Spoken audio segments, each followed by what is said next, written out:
This is farming country, and the bike rider ran into the back of a tractor. He died instantly.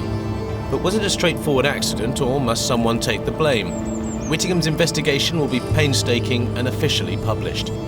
An accident is something that lasts the mere twinkling of an eye. It's something that is in the region of sort of 120 to 200 milliseconds of time from the start to the finish of the actual incident.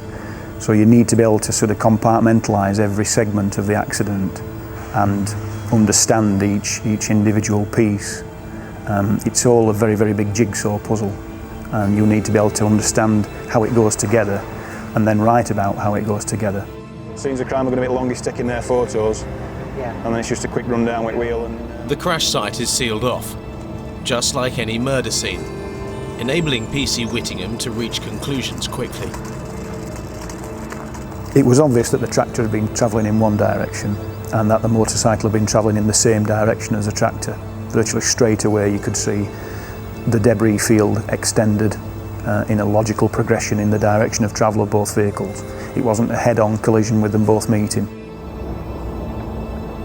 This road is straight for 2 miles.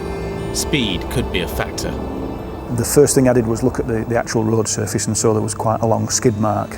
So that obviously showed that the motorcycle had been subject to quite heavy braking immediately prior to the collision. That's where the front tyre of the motorcycle has actually contacted the back of the tractor. The bike has then bounced on its side and slid down through these marks, through this area of debris, through these marks here, and come to its final resting place laid in the road there. The rider has then carried on, rolling down the side of the grass banking. There is some marking in the grass. It's quite difficult to see, but it's a kind of an arced mark which comes back to the white line at the side of the carriageway to the circle where there's a pool of blood. I then looked at the tractor and saw the level of damage on that was fairly low. There's no significant damage to it, but it is a very, very substantial vehicle, so a motorcycle versus a tractor wasn't going to leave a really massive amount of damage anyway. But you can't see why he did it, can you? Further south, in Sheffield, more motorcyclists and their wives are setting off on a jolly around Yorkshire, attracted by the weather and the roads.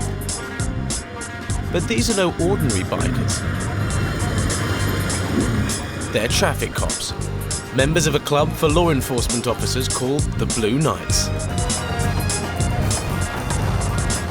You know you can go on a ride with any of those people and nobody's going to do anything stupid. I mean, there are quick riders or slow riders, but the way we ride, everyone knows where they're going, and if anyone's out of view, you just wait until you get them in sight again. So I'm not saying they'll ride around really, really slowly. You know, I'm not a hypocrite. You know, they do go quickly when the circumstances allow, but you know they're not going to do anything untoward. So you can be riding quite quickly, quite closely to somebody, and it's safe. Safety is the motto of the Blue Knights, but the thrill of the open road is still the big attraction. It's good to get out for a ride and get some fresh air, you know, drop your stress levels. At the fatal accident scene, PC Whittingham has concluded that speed is indeed to blame. If we stand and look back, we are actually on the beginning of this motorcycle's rear tyre mark, and you can see how far away the motorcycle has ended up. So that would be indicative of a fairly high speed when it actually started. Whittingham's even managed to prove that the bike's brakes were locked on. The brake light bulb confirms it. The bulb filament is actually bent.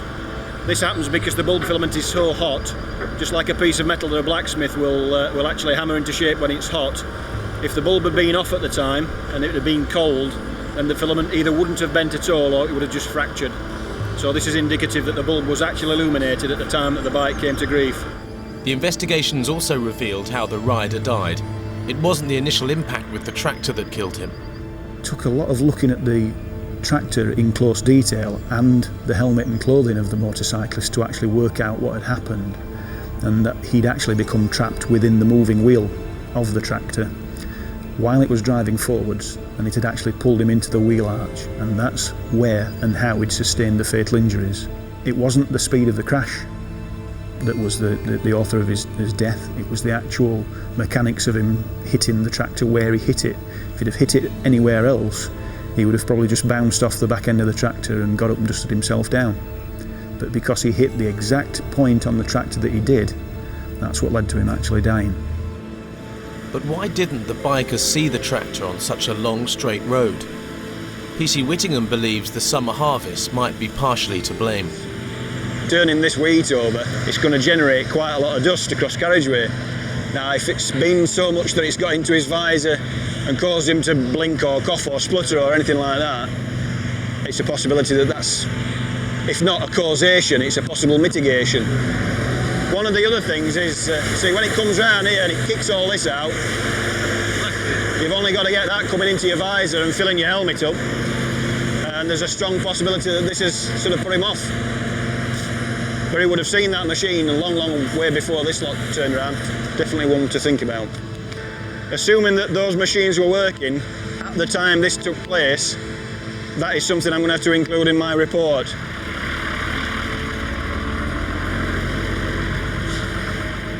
It's such a thrill when you get on your bike and you get out on the open road. It really is a thrill. But it's how do we make it safe? We get lots of people down in Yorkshire who are actually from other counties, but they go there for the roads. In the Dales, the Blue Knights are in trouble. One of their bikes has skidded and crashed. The pillion passenger, the wife of one of South Yorkshire's traffic cops, has a broken leg and is in a lot of pain.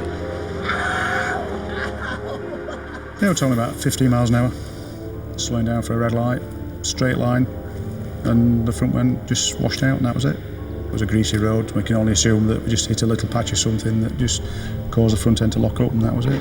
The only aggravating fact is the bike has fallen on a leg, but certainly they were hardly moving.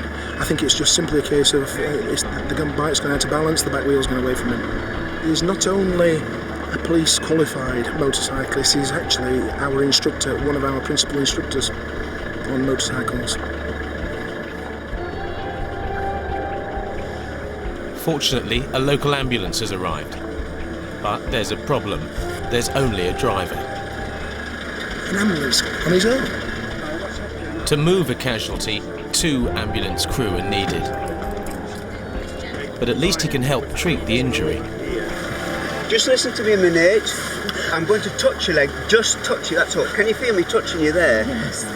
Okay, well done. That's it. Breathe. That's it. That's good. That's brilliant, Anne. That's brilliant. Keep squeezing if you want. Does Anne have any medical problems at all? Nothing. With the broken leg set in a splint, it's now vital that they get PC Palfrey's wife to hospital quickly. But there's no second ambulance person to drive, and the traffic cops aren't allowed to, says the ambulance service. They won't let any of us drive it. Believe it or not, as an advanced driver, I'm able to drive an ambulance if necessary.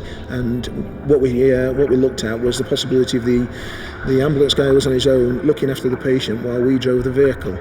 To make matters worse, a swarm of midges is starting to home in on the cops and the casualty. On its way from